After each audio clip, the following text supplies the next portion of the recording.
Hola, ¿cómo están? Bienvenidos. El Consejo Nacional Electoral de Honduras se ha negado a escrutar 19,000 actas, todas ellas con inconsistencias, en medio de las denuncias también que hace el Partido Libre de la injerencia que ha cometido la administración de Donald Trump. Todo esto tiene que ver con los intereses geopolíticos y sobre todo el uso que le va a dar a esta nación centroamericana. ¿Qué representan estos movimientos en medio también de una agresión que ha vivido Venezuela? Hoy analizamos todos estos escenarios. Así iniciamos.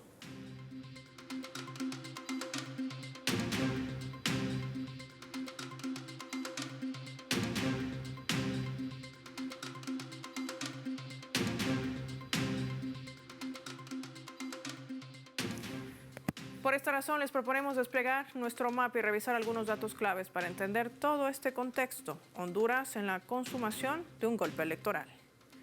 Vamos a desplegar nuestro mapa mundi y vamos a revisar el proceso electoral que ha vivido esta nación centroamericana, marcada por la consumación de un fraude que tiene sus hilos fuera de las fronteras de ese país centroamericano. El gobierno ha denunciado la injerencia de Estados Unidos fuera de la integridad y soberanía para garantizar un resultado acorde a los intereses y sus ansias de poder en la región. Los datos revelan una operación calculada desde las primeras horas de la jornada. Acá el recuento. Las denuncias de ciudadanos coinciden. Las urnas fueron cerradas a las 5 de la tarde, violando el horario legal establecido hasta las 6, dejando a cientos de hondureños sin derecho al sufragio. A estas irregularidades se suma también la coacción armada, con las amenazas directas de grupos delictivos que amedrentaron a los votantes en los centros de mayor afluencia. En el centro de procesamiento también la situación no ha sido distinta. Las actas presentan inconsistencias críticas con signos de alteración y duplicidad que invalidan cualquier intento de legitimidad. Esta fue una primera etapa, pero ¿cuándo se consumó el golpe? Vamos a revisar más datos.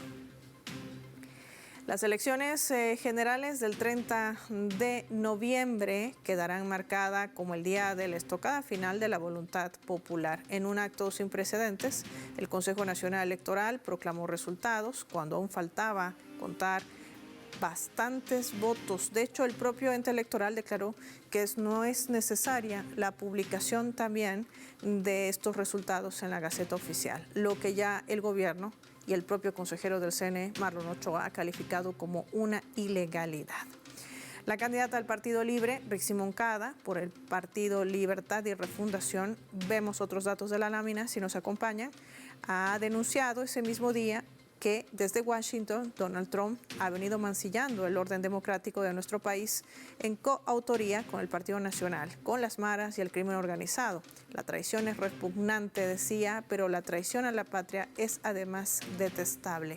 ¿Qué representan estos movimientos? Hoy lo analizamos con nuestros invitados.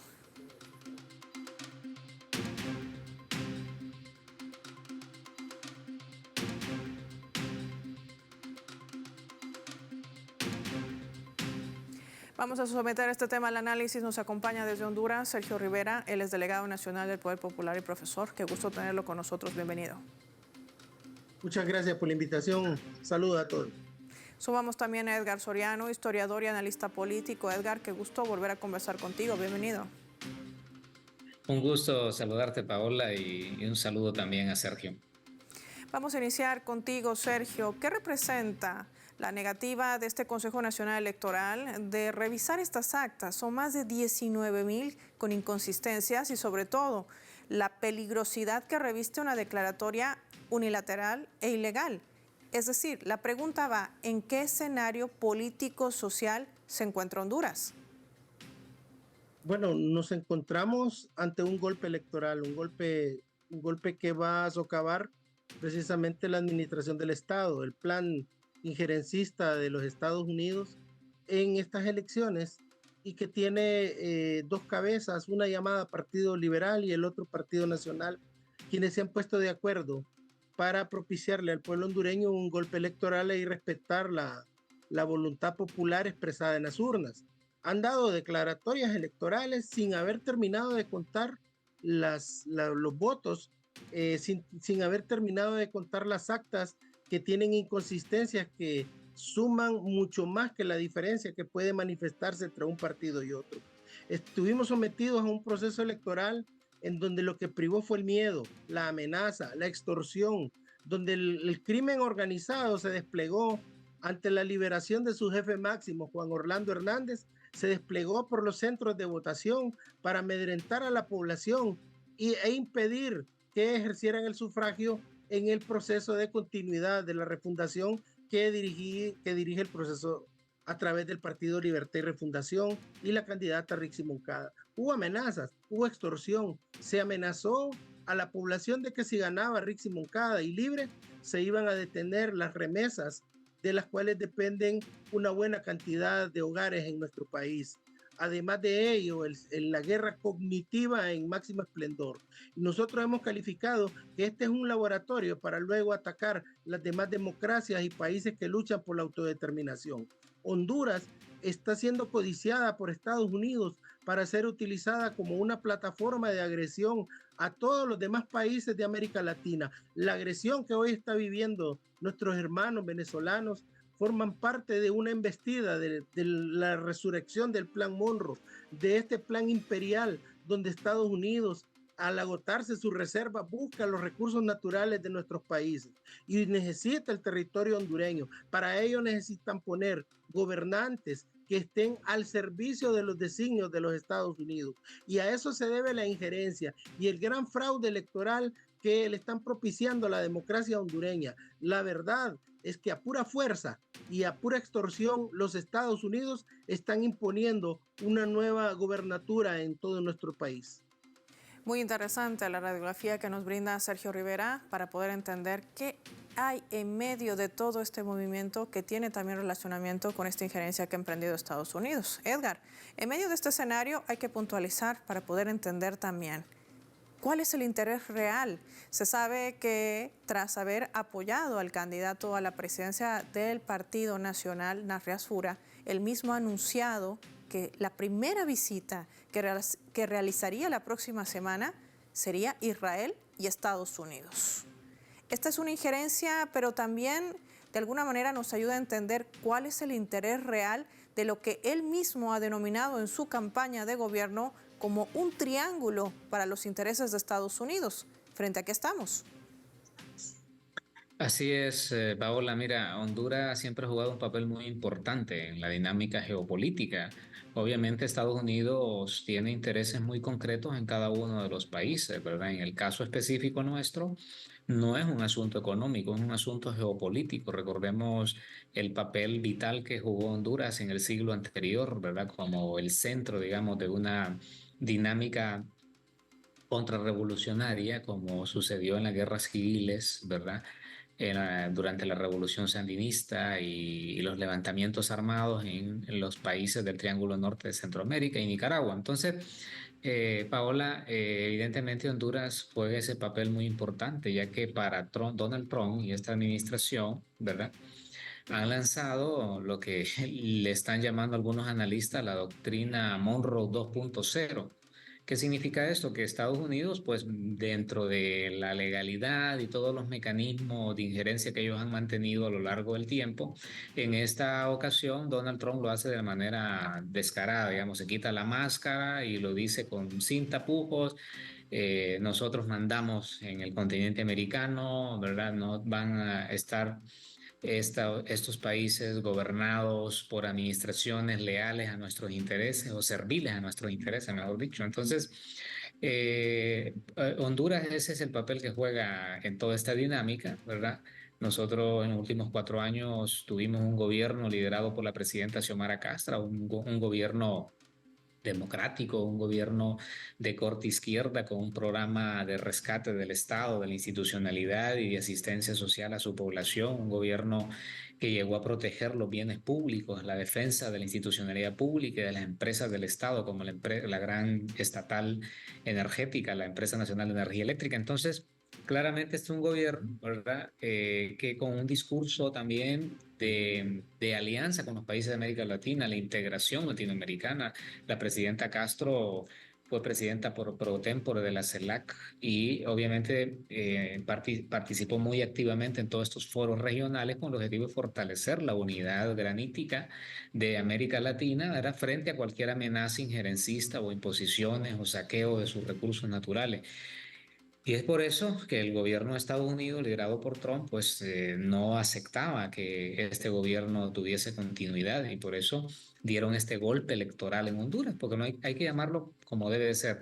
Nosotros vivimos un proceso desde una conspiración que participaron los sectores oligárquicos de Honduras, la extrema derecha hondureña, todos esos grupos de poder acomodados a los intereses del bipartidismo tradicional y del esquema conservador derechista que ha prevalecido ideológicamente en Honduras. Entonces, obviamente, todos estos sectores empezaron a conspirar con la venia de Estados Unidos para tratar de amedrentar, extorsionar el voto, meterle miedo a la gente y aplicar el golpe electoral, que es lo que nosotros hemos vivido en este proceso. Hemos tenido una de las elecciones más terribles y fraudulentas de toda la historia institucional. Inclusive superamos el fraude del 2017, cuando Juan Orlando Hernández se religió de manera ilegal. En esa ocasión fueron más allá todavía y ahora respaldado directamente, como nunca había existido en la historia, que un presidente de Estados Unidos apareciera públicamente diciendo en la República de Honduras queremos que este sea el presidente, ¿verdad? Es primera vez en la historia que lo hacen de esa manera. La injerencia ha existido en Honduras, Paola,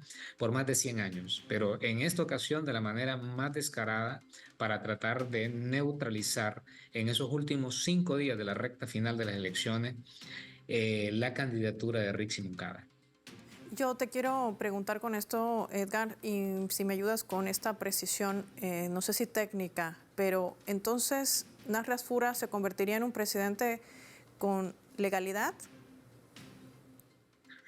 Bueno, una cosa, Paola, diría yo, es la legalidad de las instancias institucionales que hay en Honduras, porque se la van a dar, ¿verdad? La legalidad, pero lo legítimo es lo que está en juego aquí. O sea, la opinión de la mayoría de la población es que Nasria Fura, con ayuda de Estados Unidos, está imponiendo de manera fraudulenta en la presidencia de la República.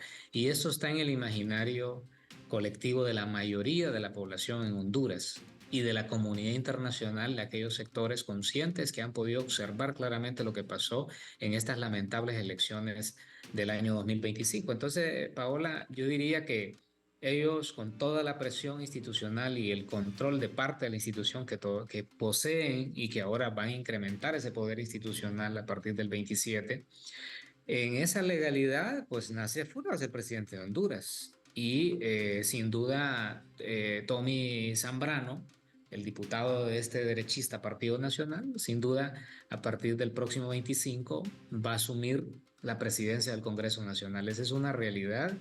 El ejército ya tiene su nueva cúpula direccional y obviamente aquí, con la presión estadounidense, ellos han ido alineando todos estos actores para que el nuevo gobierno asuma a finales de este mes, Paola. En ese sentido, la legalidad institucional, como la han manipulado y se van a imponer. Ahora, la ilegalidad es otra, la legitimidad es otra cosa. O sea, ¿qué pensamos nosotros los hondureños? ¿Cómo se va a armar un bloque de oposición para asumir este reto? Eso es lo que se avecina, Paola. Un presidente que no goza de legitimidad. Y ese es un aspecto fundamental que marca también nuestro invitado, Edgar Soriano. Vamos a pedirle a Sergio y a Edgar que se mantengan en línea. Marquemos una pausa breve. Al regreso, vamos a analizar también estos otros escenarios. Un Congreso, nos decía Edgar, ¿cómo estará compuesto? ¿Qué va a representar también para llevar adelante a un Honduras que podría marcar un retroceso en sus conquistas sociales? Lo analizamos después de revisar nuestra escala.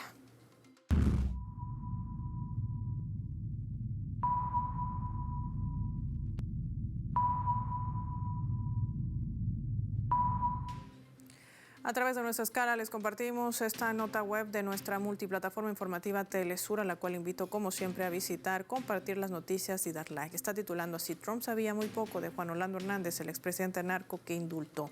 El presidente de Estados Unidos ha defendido recientemente su decisión de indultar al exmandatario hondureño Juan Orlando Hernández, condenado a 45 años de prisión en Estados Unidos por narcotráfico y tráfico de armas, alegando que fue una trampa política y que personas muy buenas, dijo, pidieron su liberación.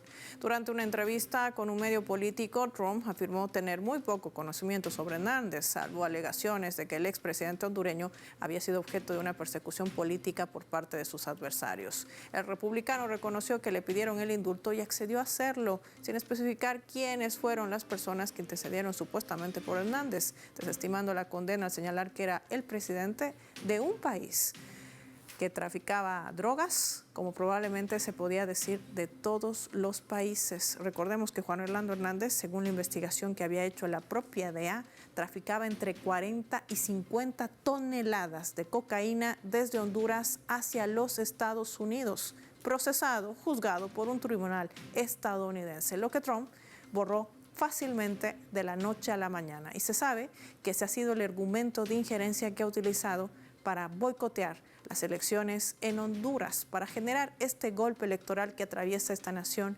centroamericana. ¿Qué hay detrás, sobre todo en medio de este intento de ruptura institucional? Hablamos de esto y más al volver.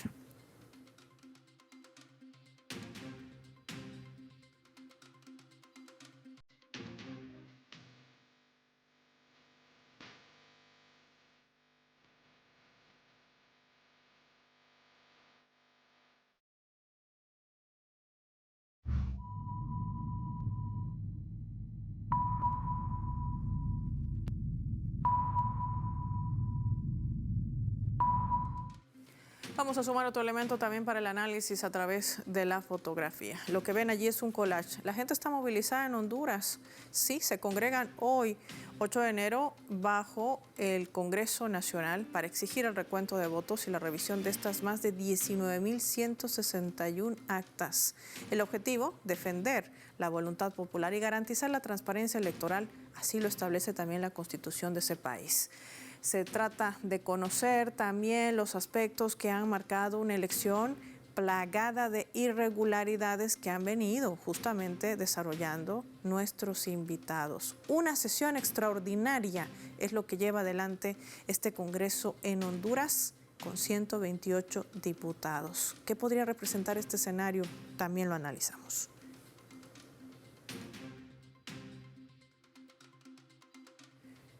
Sergio, la institucionalidad ha sido otro de los aspectos que se ha logrado recuperar con la llegada de la presidenta de Honduras, Xiomara Castro, ampliamente destruido por ese bipartidismo, el Partido Liberal y el Partido Nacional.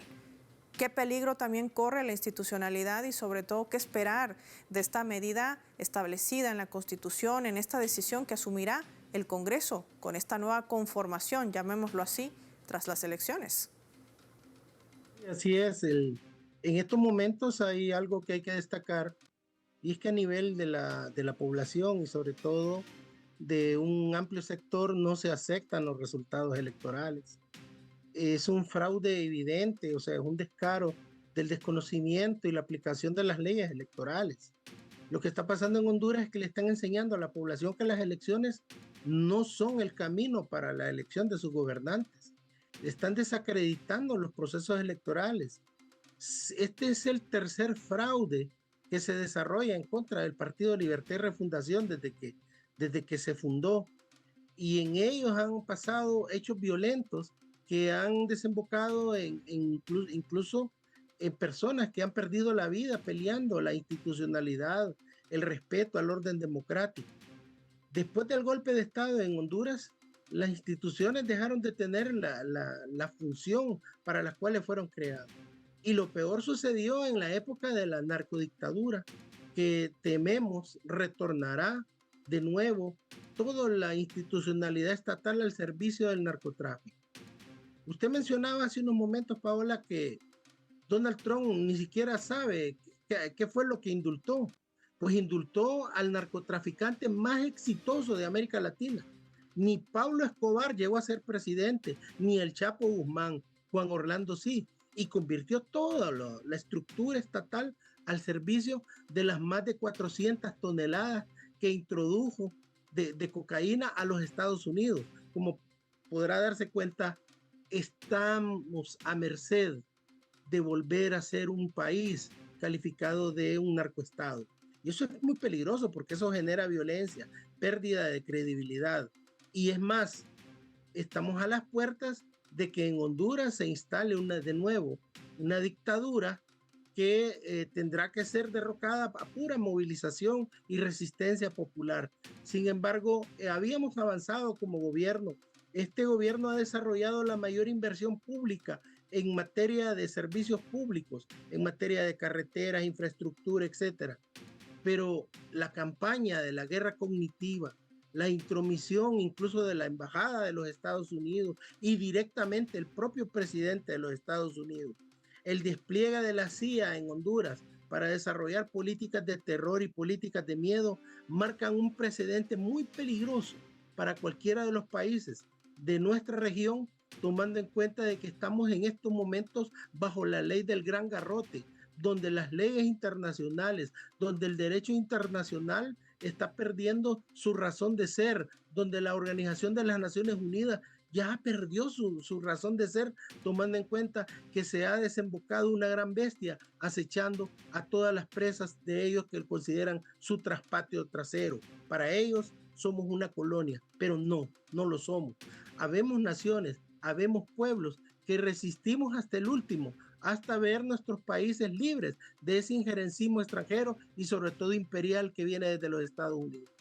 Y el pueblo se mantendrá así en resistencia permanente. Y no olvidaremos tampoco, Edgar, a los famosos escuadrones de la muerte que tantas vidas también se han llevado consigo del propio pueblo hondureño. Sergio, te propongo que revisemos también otro escenario a través de nuestra leyenda.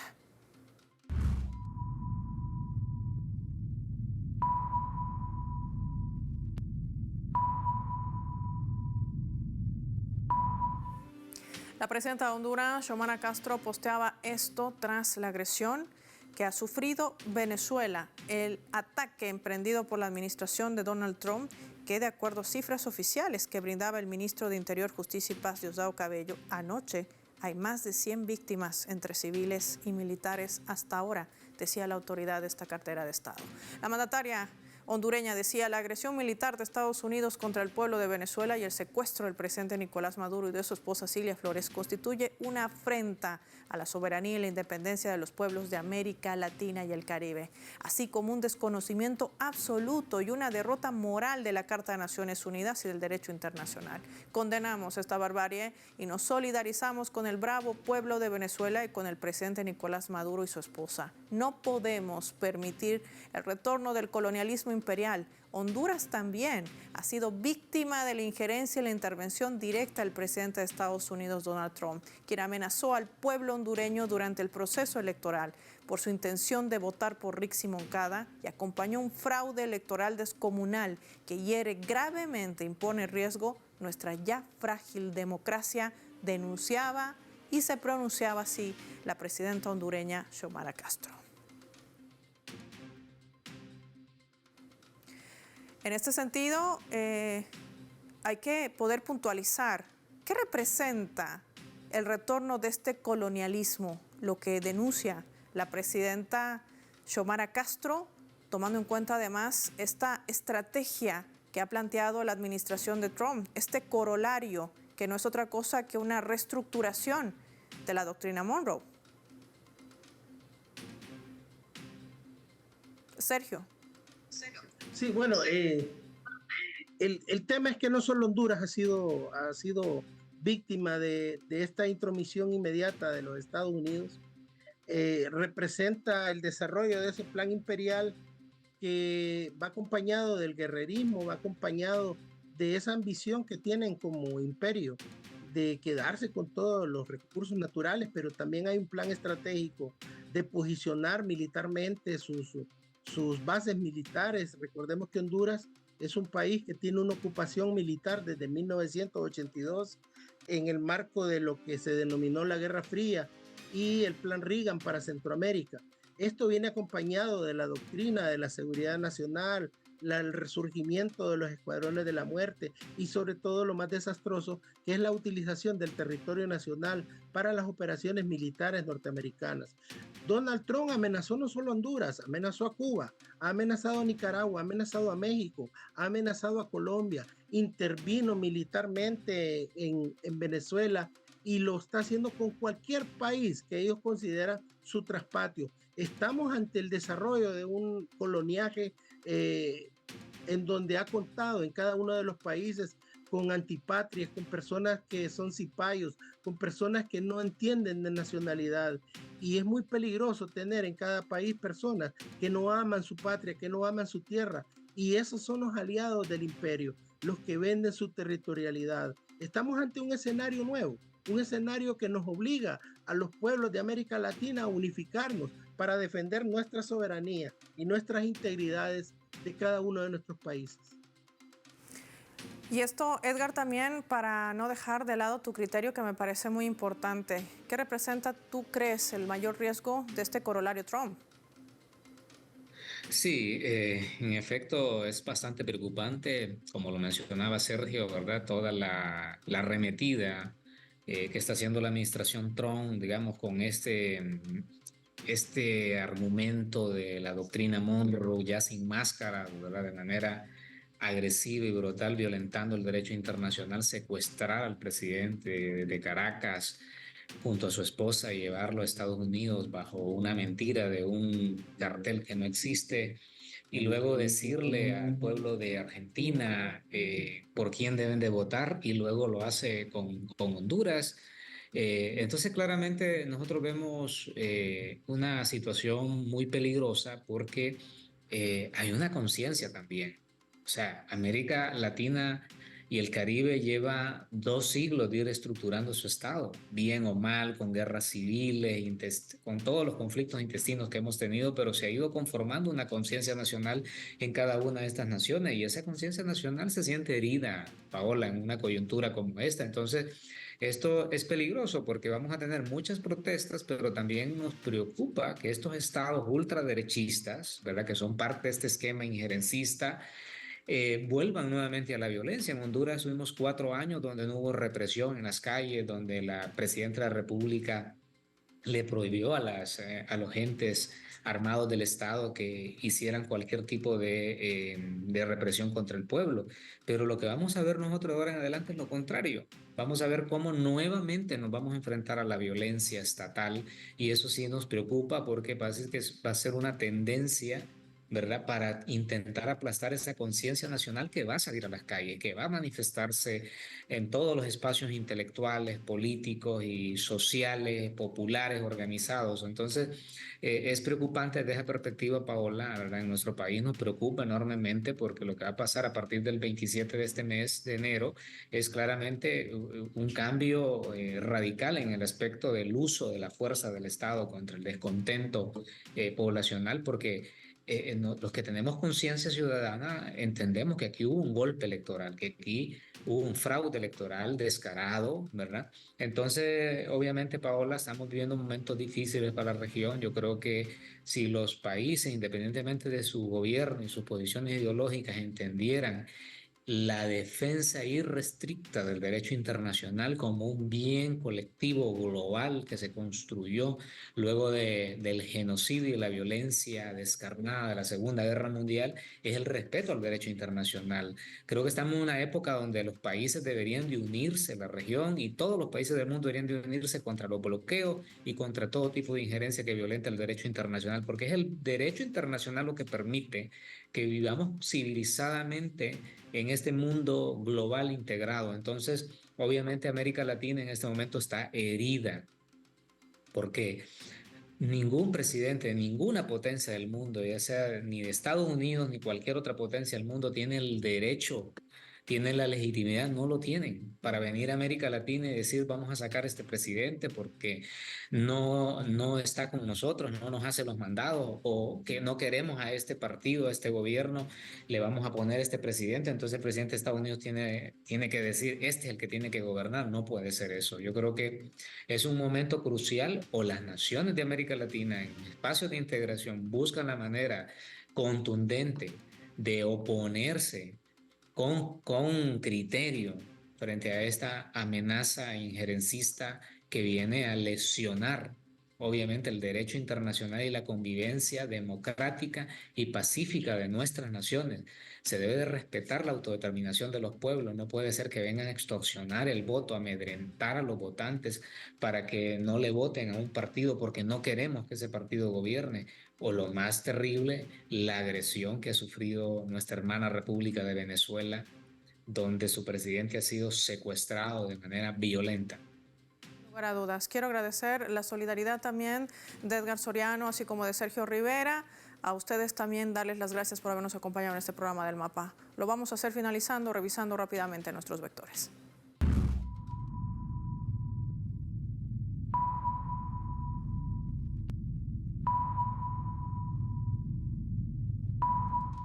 Nuestro radar en el mapa hoy nos refleja las 3 claves sobre este tema. Hablemos de injerencia. Esta es la clave más relevante, la injerencia de Estados Unidos. La vinculación de las maras y pandillas amenazando a los votantes en Honduras para que no eligiesen a Rixi Moncada, la candidata del Partido Libre, sumada a la adulteración de actas, entre otros ilícitos. Por esa razón, el CNE se ha negado a ejercer su prerrogativa constitucional de escrutar más de 19.167 actas, que además tienen inconsistencias. 2. La estrategia. Esto llevaría a Honduras a tener un precedente títere ilegítimo que cumpla a cabalidad las directrices de Estados Unidos, abriendo la puerta a ampliar sus bases militares y encarar acuerdos con Israel, en lo que Asfura ha calificado en su campaña como un triángulo clave para los intereses de Estados Unidos en nuestra región.